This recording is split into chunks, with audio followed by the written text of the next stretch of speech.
Yeah, definitely paper. These, So what color is it this time? It's about the same. I don't want to be in the movie when we get on the road. I don't want to be in the movie when we get on the way. Sure. See the back of my head.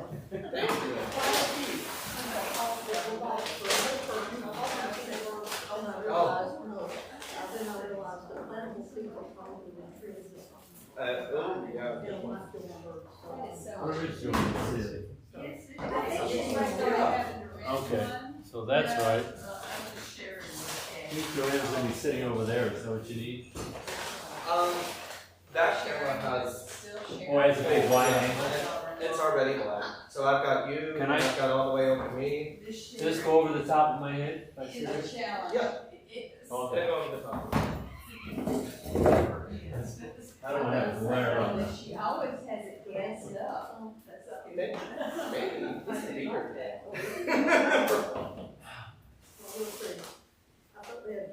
Thank you. Email stuff, but I'll send it to him. Oh my goodness, that's a lot. Well, probably more than one, but I have a lot. So he's still. Thank you. Yeah, it is, it's great. Thanks. Very, very good. Fourth of July. So, with, Oh, there is, there. home shoppers and like, he's on the, he's right across the creek, back in there. Or taking it out of the freezer. His mother, back there, and she gave him like 5 acres of land.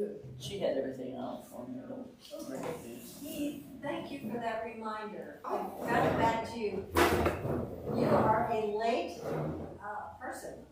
It came through at 11:29.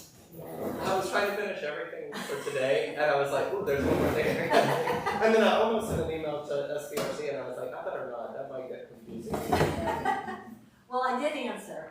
Thank you, I saw that. Yes, thank you. Somehow I think it's time, well, maybe, yes, I guess it is. It's way down. Yeah, it's way time to start. All right, this is a really good book Susan gave me. You're not surprised at that, I know. Susan. We all understand how these books are coming to Joanne to read. Did you read it first? No.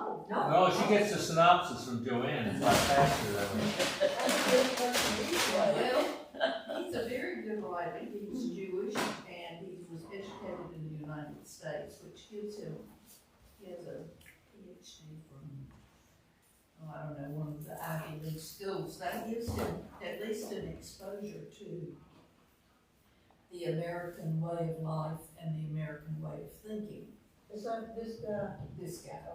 but I mean, Yeah. what's his name? Yoram Hasley or something like that. He's he has a BA in East Asian Studies from Princeton and a PhD in political theory from Rutgers. He lives in Jerusalem with his wife and children. So he wrote this from the Shalom Center in Jerusalem. So. And he does a lot of interesting things about the Old Testament, which is what this book is about. But he says that he tries to explain how the Jewish religious truth developed and how it came to be over time in, different places. So what we're going to look at today is Jeremiah. And if you had asked me to find Jeremiah in the Bible, I would have known it was in the Old Testament. But that would have been about it. I'm not an expert by any I means. have to look at the index this morning. Okay. But they will come to So you don't have a background, you have to memorize all the books of the Bible. Yes, I memorized it, and I can once repeat them fluently. Once, it's the Here comes that operative verse there. So what I thought we would look at today is who Jeremiah was, when he wrote, why he wrote, and what it means for us today. So he was a prophet, and we always think of prophets as appearing in good times or bad times? Bad times. And they give you a way out, or they explain why this is happening. He lived in the kingdom of Judah. That was after Israel had been divided into Judah and Israel. So it was about 600 BC. And once again, Judah was under attack and eventually got run over by the Egyptians. So he was actually hauled off by himself to Egypt. And some of the questions that he developed were very interesting. One was, what is the political mission of each person? Do you have a political mission? Mostly my political mission is to stay out of arguments. May the force be with you. The political power structure or something. So the vote, that's it. So what he thought was that he could see that the two extremes had not worked. The Israelites had tried anarchy, or every man for himself, for a while, which was during the period when the book of Judges was written. And that said that you had to govern yourself and make your own rules, and only if you did something terrible would you be called on it. But that didn't work. So they then tried the idea of the king, starting with Saul and going to David and then Saul.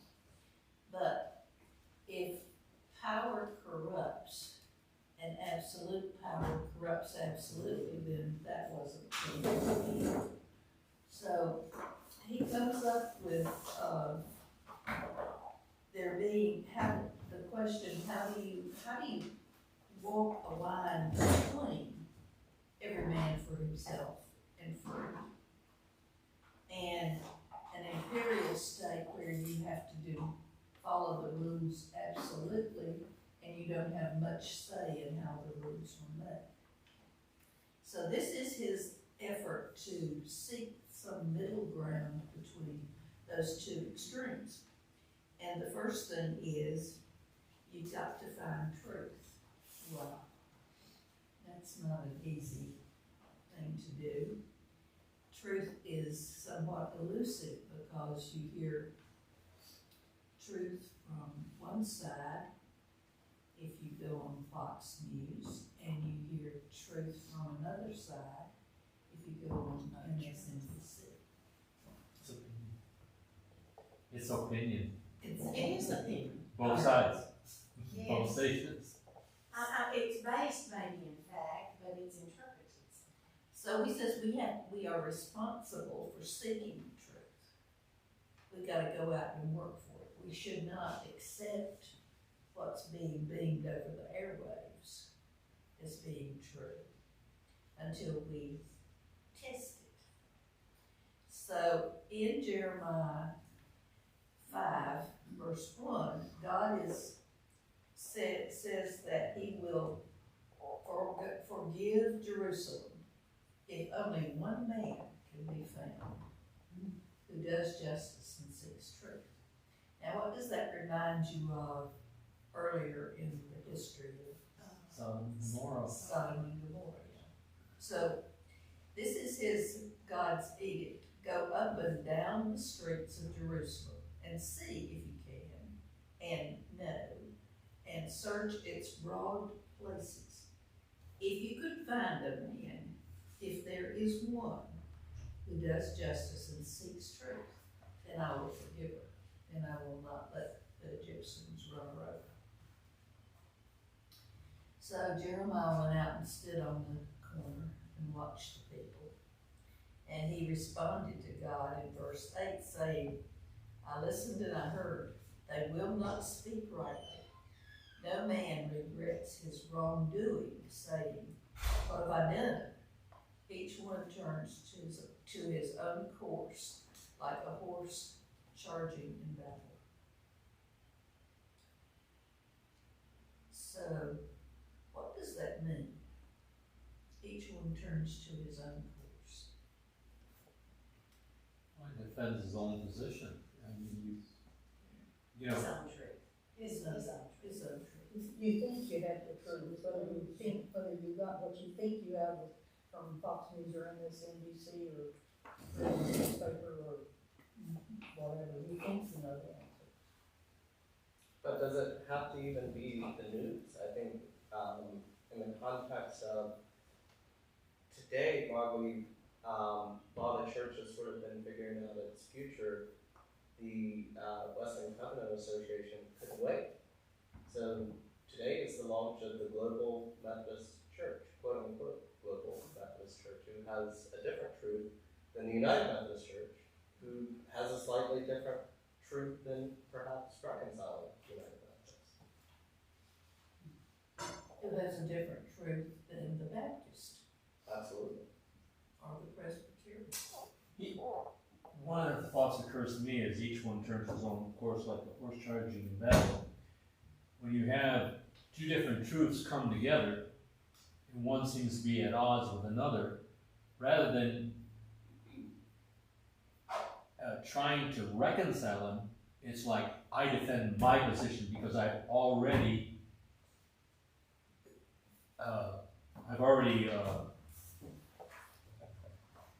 claimed this position, and it's a matter of, I don't want to admit that I could be wrong. I could have been wrong. You just automatically go to a defensive position rather than, why can't both be true? I think sometimes both things can be true in their environment. And if our environment is different than either of those two places, then we may have to make another truth for ourselves. But if my skin were darker, I might have come to different truths than I see right now. So that has probably to do with life experiences. Very much. Yeah. And when we swear to tell the truth, the whole truth, and nothing but the truth, so help me God.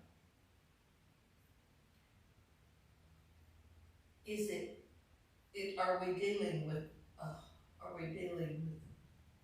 difficulty because our brain is built to see things, I think, by virtue of the experiences that we have had. It's built to see them in a certain light. So that's like the philosophers and the elephant. Mm-hmm.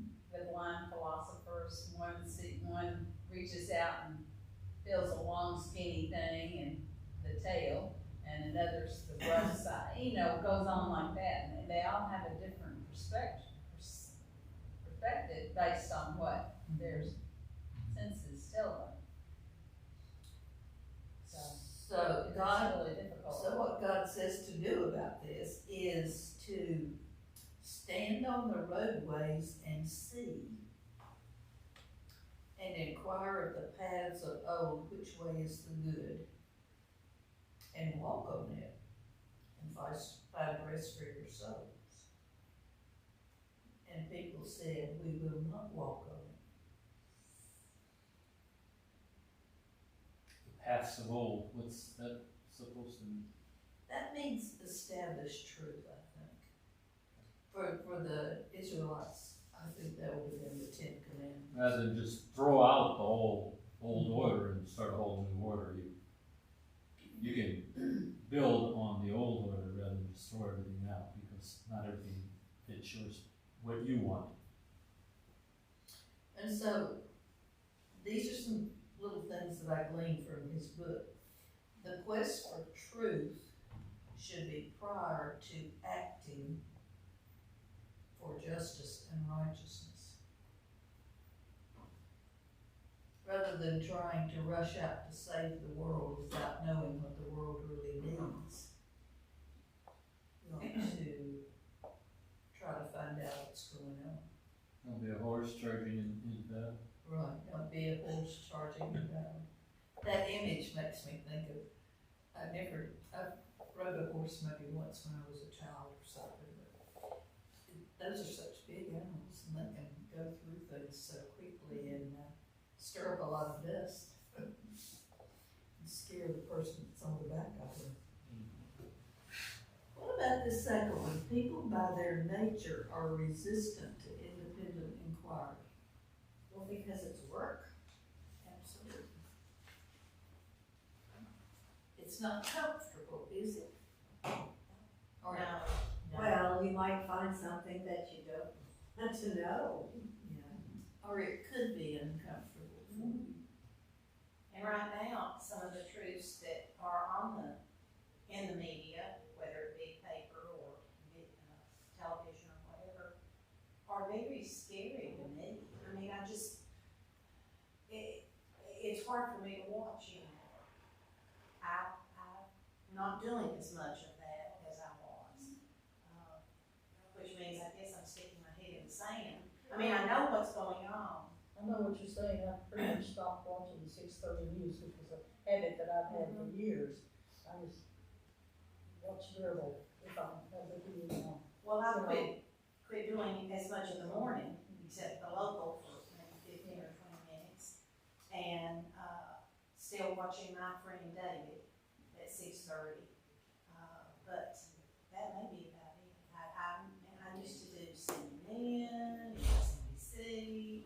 I might switch over to PBS, and But don't you think a lot of it is because of the sensationalism of the media these days? Everything seems to be maybe blown out of proportion, whatever. And I had a friend that was scared to death that Trump was going to be reelected. And every day she went into a deep depression and stuff. And then when he was not, I said, you never know what's going to happen. So, and that time while she was waiting for that was probably very hard on her. yeah, that's why I said she went into depression. But I think that the sensationalizing of everything.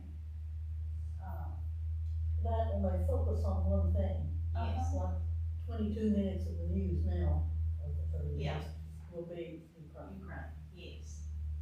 By the way, I have Ukrainian visitors right now at my home. And they are from Ukraine. I mean, they're not. 3 of them only speak Russian. So we don't converse much. But Interesting. yeah, Are they going to be here for a while? no, they're just here for the weekend. They went to Biltmore today. She has a friend, the lady that reserved my place has a friend who is, she only speaks Russian, and she's treating her friend to a trip to Biltmore. I don't know what that is. And my sister wanted to know how long they've been here, and I don't know, because language is a barrier. Are they here because they escaped? I mean, refugees. She's treating her friend to a trip to the Biltmore today, but she didn't say why, whether it was a birthday or whatever. Well, I was just wondering how they, got here in the first place. Are they refugees? She found me on Airbnb and made a reservation. She's never. Do they live in Ukraine right now? They live in Cincinnati, at least There she you go. does. Oh, okay. That's what you're All right. asking. Yeah. They're not refugees. I don't know, some of them could be. There's a couple that could be. Okay, so that brings up All the topic. a question about. Can I say one more thing about you? Something, it's like it's work. People by their nature are resistant to independent inquiry. If you become invested in a truth, Or if you become invested in a non-truth. well, it might be a non-truth. Yeah. That's the point. Yeah.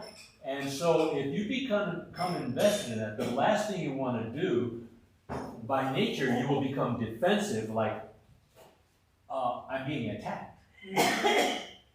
Then you start our biology, you know, fight or flight. Good point, John. Yeah, that's true. Well, and look at the next one, false conceptions have taken hold among the people. Boy. Boy, howdy. Yeah. And the last one I found very interesting. I want us to think about this. Words do not mean the same to different individuals. Words alone cannot in themselves transmit ideas. Can I talk you into believing if you don't understand the words the way I understand the words?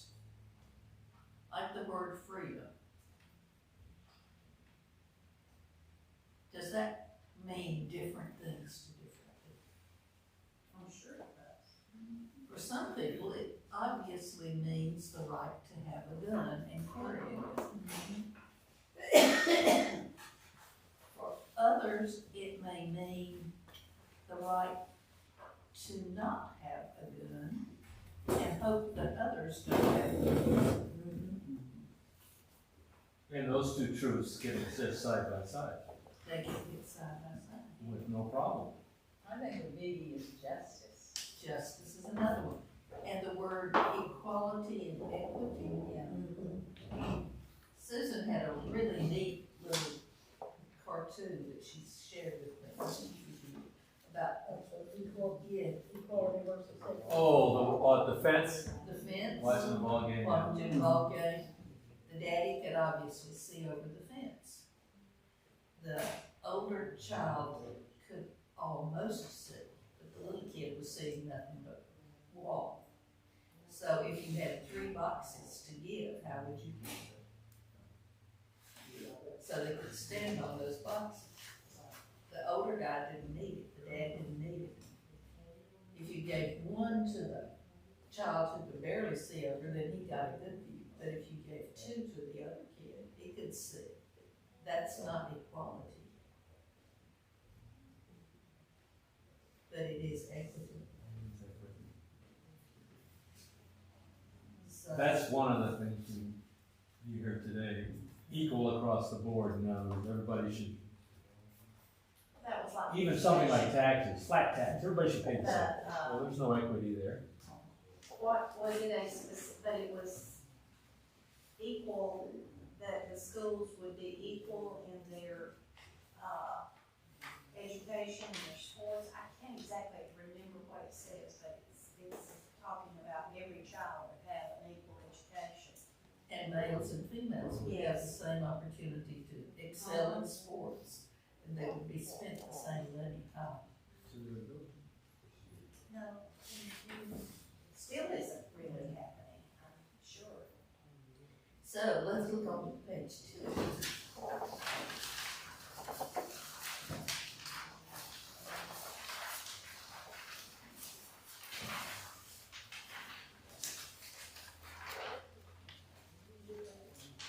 Can you trust your mind? No. Have you ever bought something thinking it was beautiful when you saw it there in its correct habitat, and you bring it home and you think, why did I do this? No.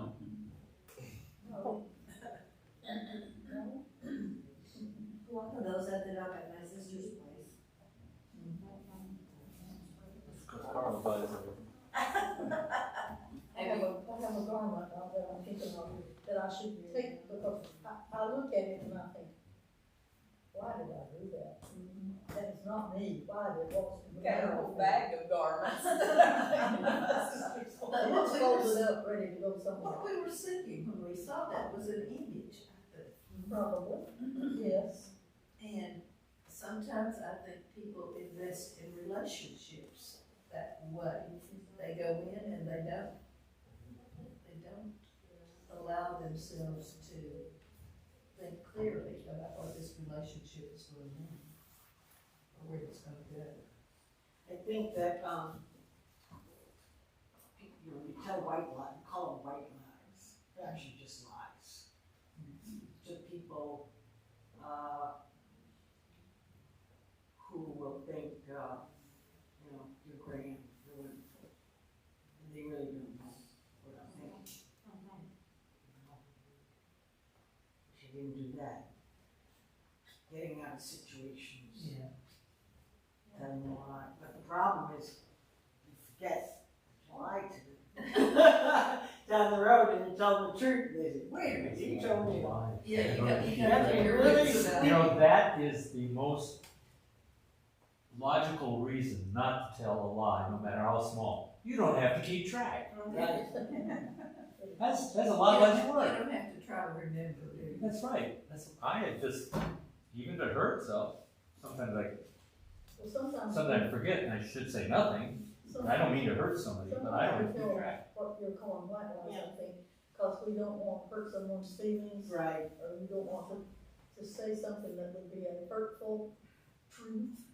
Yeah. I don't know, I can't think of an instance right now, but I don't know. Oh, I'm the sure I have. husband, the wife asked the husband, how do you think this, what do you think of my hair, Oh, honey, hairstyle? that's beautiful. Yeah.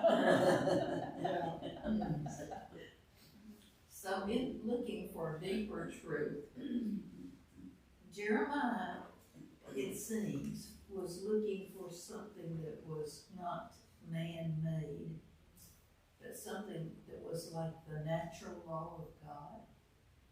And I had to think about that. What is the natural law of God? Love. What could it be?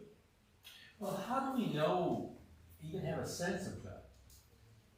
Our You look at environment, the nature, how the world works. So should we, and then we have this other dichotomy of the people around us. He talks about the mind cannot be trusted. So then we worry about, that's where lies come in. We're worrying about other people's feelings. We worry about our truths and their truths. And if we would think a little larger, I'm not saying this is easy, but I think that's where Jeremiah is going. As long as it doesn't, should we worry about, I'll take some concrete example. Should we be worried about our energy consumption and all this, and how many people are going to be hurt economically and stuff like this? Or should we worry about what is it doing to the planet itself where we all live? I think we should do both. And sometimes if we start with a small problem, like, look at all the trash I'm generating, it can impact on the bigger problem. And you get to see better that way. And in Jeremiah, there's a big emphasis on the word seed. Seed. Mm-hmm. It's not just to look, but it is to see. And that has underlines the difference between taking time and being careful versus just making a quick glance and then making a decision based on that glance. Being cautious sometimes and standing back and looking and observing, I think, is sometimes a good thing to do. Joanne, I can't help but think of all the fields of study that we have to look at all the specifics of things, like genetics, like, you're trying to seek and find how things work. And we do that with so many things, and I think the key to all of this is seeking, learning, knowledge, and it's not always absolute. Even look at all the errors that have been made in publications and stuff. So. And the internet has opened up a whole new ballgame of information. Yes, And but you can't is that trust really it. seeing, or is that just looking? It seems to me that it's not really seeing. You don't understand. You see the tornado that went through, and you see the people in a clip that lasts for 10 seconds, maybe 20. But you don't know those people, and and you don't know what their reaction is to this disaster, or then you move on to the next quick little thing. And so the way we get news is this instant mashed potato kind of thing, you know, it's not like the real, it's too quick. But all this Ukrainian news has made me feel almost, I don't know if guilty is the right word or not, but you know, I get up in the morning and I make my coffee and I'm comfortable and I look out and I see the pretty world and I get in my car and I drive where I need to go and I buy the gasoline that I need. And then I think those people over there, oh my gosh, they don't have so many of them, not everybody, but the places that have been hit, they're living in kind of a hell. And many do not want to leave because it's their home. That's right. There's nothing else? Well, did you see the thing on the article on women who are families who are going back? They have been refugees, and they would prefer to be back in Ukraine rather than be refugees. You know, so yeah, it's. And It's what a is, concept that I can only imagine, and I'm glad that I'm not having to actually live the life. And you probably don't really see, like you're talking about seeing, unless you live something. I can't imagine what it would be like to live in, well, Kiev. and it's such was such from the remaining things that we can see still standing. It's such a beautiful place. And you can only see an occasional building still standing. And you think about the enormous amount of work that would take an enormous amount of money and time. Generations. So what is the responsibility of the United States? You've been giving them millions and millions of dollars so they can get the right equipment, missiles and things like that, to get these, to fight back the Russians. And you know, it's working. It's starting to work. We don't know that. We get a specific information stream. Russia gets a different information stream. I suggest the truth is somewhere in between. And in a way, if we take that viewpoint, the Ukrainians say we're fighting not just for ourselves, we're fighting for democracy. And the idea of democracy. Well, And if that is accurate, then what is our obligation about supporting them? There is an argument on one side that the war in the Ukraine is a war that may be fueled more by Christianity and diverse Christian beliefs than just views of different countries and or of one leader in particular, thinking about sort of the split in the Eastern Orthodox Church, or even if you were to localize it in the United Methodist Church, I believe it succeeded. I wish Wiley or someone else was here, but others may know too. Ukraine had oversight from a Russian bishop in the United Methodist Church, and they were pushing to, and I believe they may have been successful to remove that oversight from the Russian bishop over the Ukraine and some of the other Soviet republics as a result. But there's one truth out there that this may be a war that's based on Christian beliefs and diverse opinions in various churches as a result. And don't we always say God is on our side? Yeah. I think that, I hope. I think the head of the Orthodox Church in Russia came out in support of Putin. Indeed. This is a conversation to have from Wiley's station, huh? We could ask him some more about this, but I And we think, have his war topics. yeah, Can I say something here too? Always. Part of Zelensky's approach, you remember, he is a media person to begin with. Before he was a comedian. He's a comedian. Yes. Before he's used to being on stage. Before he So he had to sell himself, his persona, his ideas. So he's not saying, hey, you need to defend Ukrainians.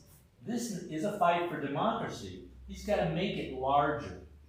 Again, it goes to Jeremiah's thinking here. We have to think a little larger than each little person, because then, well, what happened in Germany in the Second World War? Well, they came for the homosexuals. I wasn't homosexual. They came for the communists. I wasn't a communist. They came for the Jews. I wasn't a Jew. This is how, well, Zelensky understands this. So we're fighting for democracy, and he makes it, and it's a valid point. You think if Putin gets away with this, he's going to stop the next and the next? That's how history shows how it happens. This will not be something new. This has happened over and over again. But that Bowen County is full of Ukrainian children, Armenian children, and Ukrainian children, and I don't know, what is it, Eastern European, I think it's a Moldovan community. There's a community there of Ukrainians, yeah. and, maybe 6 weeks ago, I was at Methodist, STEM school, and a couple of girls were walking in the hall and talking loud enough, and I overheard them, this was just starting, and they said something, and I can't remember now. I remembered enough to speak to it to the administrators, which are my former students, and that these children had said something about the war in Ukraine, and they said, well, we have some Ukrainian families. You know, in 1991, that's when the USSR broke up. And Ukraine now is a new country. When I was over there with these people, doctors, I asked them, what was the best thing that happened when you separated? And they said, freedom of village. That was the most important thing to them. Okay. It's hard for us to imagine not having freedom of religion, but I think we have to at least be willing to put ourselves in that position. Think about living in a basement with no running water and no heat, and it's still winter everywhere. Mm-hmm. So now it's getting warm, and these people are getting cholera and other diseases. It's unbelievable. So if we really want to know, God has said that if you ask, or if you call, or if you inquire, I will answer you and I will tell you great things and hidden things which you knew not. But the exchanges between Jeremiah and God, as you go through the book of Jeremiah, often focus on this word seeing. And even Jesus quoted in the New Testament in Mark, the disciples were worried because they didn't have any bread. Any what? Bread. And so they were really concerned because they were hungry. Yeah. And Jesus said, having eyes, see ye not. Did they not remember that he had provided food for hundreds of people before? And having ears, hear ye not, and do you not remember? But what Jesus was saying is, you're thinking about the wrong thing. You're missing the whole message that he was bringing. And he also criticized in words that are very similar to the words that were used by Jeremiah when he called the religious order of his day a house of thieves. And so Jesus said, my house shall be called of all nations the house of prayer, but you've made it a den of thieves. So churches and religions are not immune from being like the horse that's loose on the battlefield. I think they're leading the charge. Some of them are. From my view of truth. See, that's my view of truth, not theirs. They can think that to share with you one other thing, and then it'll be time to go. Yes, it will. I got this in the mail from a friend of mine who lives back in Escoto, where I grew up, which is a suburb of Sprucetown, if you want to be generous in Escoto.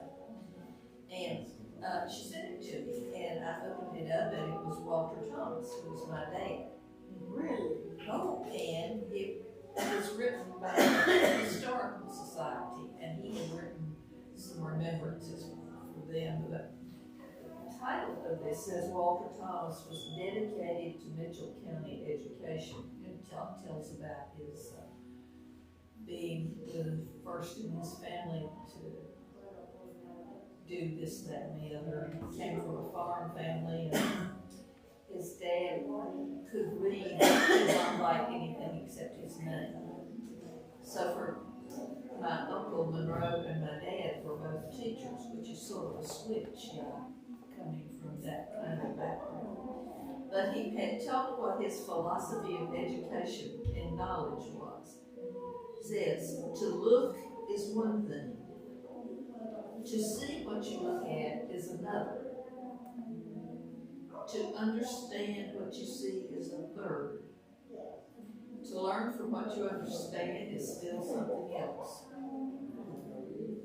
So you have to look, you have to see, you have to understand, you have to learn. And he finishes, but to act on what you learn is really all that matters. Well, there's a lot of steps for error in there. And he always tried to say that people who were considered to be uneducated in the society in which he grew up were not uneducated. They were really good farmers, and they knew what they were doing, and they practiced it, and that to him was his definition of education, was being able to be in your environment and do good, not necessarily to have degrees. It's interesting that what he was saying sort of parallels Jeremiah. And so I put that down at the very bottom. I see it. That's Walter Thomas' philosophy of education. To look, to see, to understand. He very much did not like it if you stopped, if you just looked, and then you jumped off and went on some around mission, as he called it. I never knew what a harebrain was. Is that a rabbit? You know, if we, this last idea here, if you go back to how our societies work, and we're talking about finding the balance between anarchy, which is everybody does what they feel like, and totalitarian thing where one person sees something quick and decides, everybody runs to it. And we see what's happening in our, we're jumping back and forth quite a bit right now, what's happening in our society here in the United States today. About, finding a Trump or whoever, a Reagan, somebody, everybody's pointing at the president all the time, and like, Biden's in there now, it's all his fault, it was Obama's fault. But we need to go back to where it used to be, way back in the 60s and 70s, where, sure, we had a president, but it was Congress that was held responsible for things, and we don't do that anymore. Well, I think it's more efficient to have one person make a decision. You get a lot done quickly. we had a president. We had a president, not people saying, that's not my president. The United I had States this had a conversation. president. Exactly. It's our president. I remember when GW got elected the second time, and I was in the lunchroom at Pepsi, and the guy said to me, well, I guess you lost and I won, I thought, wait a minute, either we both lost or we both won. You understand, it's not you and your guy against me and the guy I believe is going to help us. It's us against them. You and I are on the same side. And we each have to take some responsibility for making the world a better place, both in our political endeavors and also in our denominational and religious endeavors. So we can't take the easy way out if we really want to make a difference. So, I don't know whether Wiley will be back next Sunday or not, does anybody know? He said he would be back next I think so too, so hopefully we'll get a chance to find out some more about a just war. And what are the rules of war? That's something, seems to me like that's such an oxymoron to have rules for killing. You think about how we're independent from Britain today was, the Brits had this idea that they go out and you line up and we have the battle, it's like a game. Yeah. And we were sitting behind the trees just picking Yeah. them off. Stonewall. Yeah. Well, if you